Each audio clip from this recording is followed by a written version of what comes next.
Cardoso. Quem diria, hein, velho? Eu tô direcionando pra você porque você compartilhava das mesmas angústias do que eu. A gente tinha muita preocupação de como é que o sistema defensivo do Bahia se comportar contra adversários grandes com esse estilo de jogo que parecia ser inflexível, né? A gente achava, pelo menos eu achei no momento, que o Bahia ia ser murro em ponta de faca, que ia jogar com linha alta e tentando controlar a posse de bola em qualquer lugar. E eu tava aflito pra caramba. Mas, hoje, passado as 7 rodadas do Campeonato Brasileiro, quem é o grande destaque coletivo do Bahia? O sistema defensivo.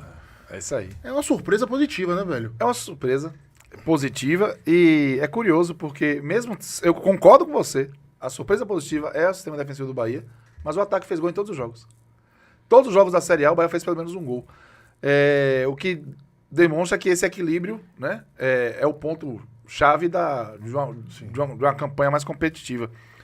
Mas para mim, Darino, há um ponto de inflexão ali nessa mudança do comportamento defensivo do Bahia. E por mais que eu possa credenciar o Rogério Ceni, evidentemente, que é o líder técnico desse conjunto, as entradas de Gabriel Xavier e Santiago Arias, para mim, elas foram assim, algo que fizeram uma diferença absurda.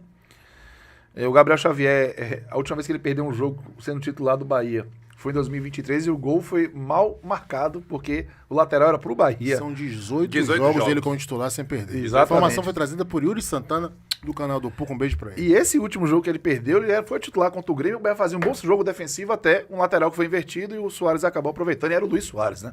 Convenhamos. Então, ele é um pilar pra mim dessa reconstrução. Pra mim, inclusive, você vê como uma coisa puxa outra. Ele quem? Gabriel Xavier. Sim. Mas observe como o Canu voltou outro jogador. A gente não pensa em Cuesta titular. Parei de pensar isso. Não esqueça. O Canu, que a gente com toda a justiça criticou bastante, pediu para que saísse, para que entrasse o Gabriel Xavier. E quando o Gabriel Xavier entrou, o Cuesta também foi bem. E a zaga foi bem. Mas o Canu é outro jogador ao lado do Gabriel Xavier. Ontem ele fez um grande jogo contra o Atlético Mineiro. Eu achei ele o melhor em campo do Bahia ontem. Foi muito bem. Achei o melhor em campo. Jogo difícil para ele. Ele foi bem. E aí você tem, pra mim, um cara que é de um nível... tem a parte física, tem a parte técnica, mas é um intelectual, pra mim, do Santiago Arias. É absurdo, assim. Ele tava tendo uma conversa com um amigo num grupo, o João Vitor. Um abraço pra ele, o Vitão. Ele fez assim, vai sair o Arias, que essa é uma preocupação que eu tenho, e vai provavelmente ver o Gilberto, né? O Arias vai ficar um mês fora aí com a seleção da Colômbia. Pelo menos um mês. E ele, vai tirar a minha estatura. Eu falei, não, estatura não. O Gilberto tem 1,81. O Arias tem 1,78. Mas o Arias é tão eficiente, faz leituras tão corretas, é tão tático, que ele parece maior, velho. Aquelas inversões mesmo de jogo do Galo, ele ganhou todas de ele Gustavo livra Scarpa. direto, não tem gol nas costas dele. Tem Quem não. viveu com o Nino Paraíba sabe o que é isso. Não lembra não. Mas você tá entendendo o que eu tô falando? Sim, nas sim, costas sim. direto, chegava qualquer baixinho e saco. Mas desapega desse passado aí, Não, velho. pra tô desapegando é trauma, né? eu O sei, trauma eu ainda entendo, fica eu entendo. impregnado. Mas Mas vamos vamos junto. programa, teu trauma. Ainda bem que Peraí, são traumas Voltando. prescritos. Isso, Traumas todos prescritos. Deixa lá no passado, tudo morto. Mas isso significa, Danilo, que o Bahia, pra mim, encontrou uma estruturação pro seu jogo que é a partir, sim, do sistema defensivo. Que eu acho que todo time campeão, ele precisa de um bom sistema defensivo. Todo time o quê? Campeão. Não tô dizendo que o Bahia vai ser campeão, não é isso. Eu acho, inclusive, o Não, seguinte... porque eu gosto de ouvir essa palavra. Não, é porque Na todo time mesma campeão. frase, onde tem a palavra Bahia. Alguém vai lembrar, evidentemente, que o Atlético Mineiro de 2021 tinha Hulk. O Flamengo de 2019 era uma máquina fazedora de gols, Jorge Jesus. Mas a maioria absoluta dos times que conseguem títulos em pontos corridos é um time que tem, além da qualidade na frente, um sistema defensivo que funciona. Isso acontece com o São Paulo, isso aconteceu com o Cruzeiro. Não, o maior exemplo é o Palmeiras, né? O Palmeiras, o Abel Ferreira, muito bem lembrado. Que defensivamente é... E o Bahia O conseguiu... Grêmio não foi campeão brasileiro no ano passado porque era uma peneira. É isso. Foi o melhor ataque do O campeonato. melhor ataque do campeonato e o melhor jogador do O melhor campeonato. jogador do campeonato. Então, o sistema defensivo é fundamental para você competir no campeonato. E o Bahia está conseguindo isso. Agora, para mim, o Bahia vai encontrar um desafio a partir da ausência do Santiago Arias. Para entender até que ponto ele, presente, é um cara-chave para que o Bahia tenha esse comportamento tão estável. Tem coisas que não são do Arias. A concentração é do time todo. O Bahia é um time muito concentrado. Pronto. Velho. Isso, para mim, é um ponto-chave também. Mas eu tô ali curioso e até certo ponto apreensivo em ver o Gilberto ali, imagino que seja o Gilberto, e saber como é que vai ser o comportamento dele. Vai pegar um time montado. Eu também acho. Mas eu tenho minhas dúvidas, eu tô ali com um pouco de sofrimento prévio, uma certa ansiedade. E só pra passar a bola pra você, tem uma coisa assim do Bahia, quando você falou, você é o quê, campeão? talvez o Bahia tenha um momento de oscilação que vá colocá-lo em um meio de tabela. Talvez não, vai acontecer isso. Mas o que eu quero dizer é o seguinte, eu estou torcendo muito para que haja um momento em que o Bahia possa dormir uma rodada na liderança do Campeonato Brasileiro. Se dar ao luxo de perder pontos. Mas não é por isso, não. É o processo de construção do Bahia enquanto clube de outro patamar. Né? Você, para ser o rei, primeiro você tem que entrar no reino. Fazer parte do reino. Conhecer ali a nobreza. E depois você vai galgando o seu espaço até o momento que você é o grande rei. E o Bahia, a partir do momento que tem um investimento, porque a capacidade de investimento, velho, não é para você ser campeão. A capacidade de investimento é para você poder competir para ganhar. Existe essa diferença. E o Bahia, com capacidade de investimento, ele está começando a ter o espaço para dizer assim, gente, eu faço parte desse grupo aqui. Uma hora vai cair no meu colo. É aquela coisa, você não ganha na Mega Sena se você não jogar na Mega Sena. Isso. Então você tem que estar ali.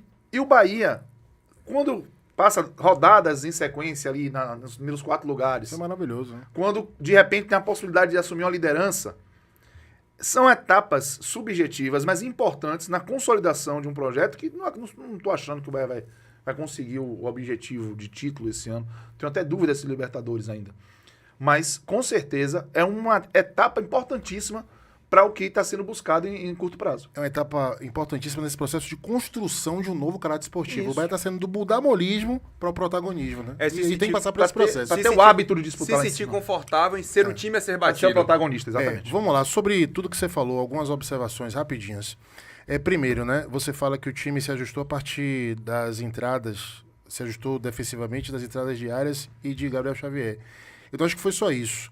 Eu acho que essas duas entradas foram fundamentais, né? A entrada de Arias e a efetivação de Gabriel Xavier, mas a gente não pode esquecer de destacar a consolidação de Juba na lateral esquerda e a função defensiva que me surpreende também. Eu não achava que ele era capaz. Eu acho que o próprio Rogério Ceni não achava, tanto é que começou a temporada nos jogos grandes, colocando o Rezende por ali. Falou que ele tinha que ser lapidado, inclusive. Juba tinha que ser lapidado. E chegou a dizer que era improvisação na lateral, né? E passa também por essa maior seriedade de Canu. As pessoas falam assim, pô, será que Canu se encontrou porque tá jogando no lado esquerdo? Não. Canu se encontrou porque passou a ser um jogador mais sério dentro de campo. Ano passado, o Canu tinha que, além de se concentrar em campo, dividir essa responsabilidade de ser o capitão do time. Isso pesava pra ele, né? Porque é aquela coisa, velho, ele não tava senhor, tecnicamente, da posição, muito questionado, e ele não fica bem nesse papel de porta-voz, né? Você vê que muitas vezes ele fazia muito mais para tentar estabelecer uma relação com a torcida, para mostrar serviço, do que propriamente por ter aquela liderança natural. O Preto sabe o que eu tô falando. Então, esse ano, né, a partir do momento que ele perde a faixa e que ele perde a titularidade, eu acho que ele parou e pensou o seguinte, velho, agora eu tenho que focar no meu futebol. E ter a noção também dos limites do meu futebol. Repare, Canu agora não tenta mais sair de pedalada, não vai mais pra cima de ninguém. Simplificou, né? E Canu, olha só, hoje em dia, ele não se preocupa mais em ter que ir lá, aquele bolinho, reclamar com a arbitragem. Hoje ele tá muito preocupado, sabe com o quê? Com a orientação de Gabriel Xavier. E é interessante a ascendência que ele tem por Gabriel Xavier. Sendo que Gabriel Xavier tem muito mais moral que ele, né? Mas ele não tem constrangimento de chegar lá e Gabriel Xavier aceita as orientações. Então, assim, é uma sinergia bacana, né? De um jogador mais experiente, ciceroneando o outro, do outro ter a noção também que, pô, tem que beber daquela fonte, ainda que seja uma fonte contestável, naquele momento, né? Que os dois começaram a jogar juntos para valer nessa temporada. Então, assim, eu destaco isso. E destaco também, quando você falou de atenção, o comprometimento defensivo do time como um todo. Todo mundo. Né? Porque, pô, Everaldo marcando lateral, Tassiano voltando pra marcar. Everton Ribeiro. Everton Ribeiro virou volante. Everton Ribeiro virou volante, pô. Um armador. Desarma pra caramba. O cara no Flamengo era um ponta direita, era um meia construtor. Agora o cara é volante, é o box to box do Bahia e dá carrinho e faz falta, né? Então, velho, eu acho que o segredo da consistência, da regularidade, melhor dizendo, do Bahia, é justamente essa consistência defensiva que vem do comprometimento do time como um todo. Só fazendo um parênteses para passar a bola pra galera, tem um ponto também que eu acho que é importante e que me dá esperança em relação ao Gilberto. Um dos principais trunfos de um trabalho consolidado e que tem tecnologia de gestão, como é de um grupo como o Grupo City, é justamente você ir desenvolvendo, né, os atributos, as valências dos atletas, investindo nisso. A gente se acostumou muito a ver o Bahia ter as piores versões de muitos atletas. Que saía, pô, aqui não fazia isso. Aqui, eu tendo a a acreditar cada vez mais que vai ser o contrário. A gente está vendo um processo de evolução do futebol de muito atleta. O Cicinho mudou do ano passado para esse ano. Eu não vou dizer que eu confio no Cicinho ainda, mas o Cicinho mudou. O Juba mudou bastante. O Canu mudou. Então a gente tem... Everaldo. O Everaldo mudou. Então, esse processo, ele vai continuar acontecendo. Tem muito jogador que a gente enxerga de uma forma hoje. Você quer ver um cara que mudou, que não foi bem ontem, foi inseguro, o Marcos Felipe. Mas a reposição do Marcos Felipe melhorou bastante. Eu jogo com os pés. Melhorou bastante. Ele é muito mais... Ontem ele até deu umas erradas, Isso. até porque a marcação do Atlético foi muito forte. Foi muito forte, mas melhorou. Ou seja, é legal ver isso. É legal você saber que tem um grupo que o limite não está posto ali. Sim. Porque ele está sendo trabalhado para ser estendido. Então acho que esse é um ponto importante para o Bahia. Eu quero like, eu quero like, eu quero like, eu quero like. Eu quero like, eu quero like, eu quero like, eu quero like, eu quero like. É a música do carnaval.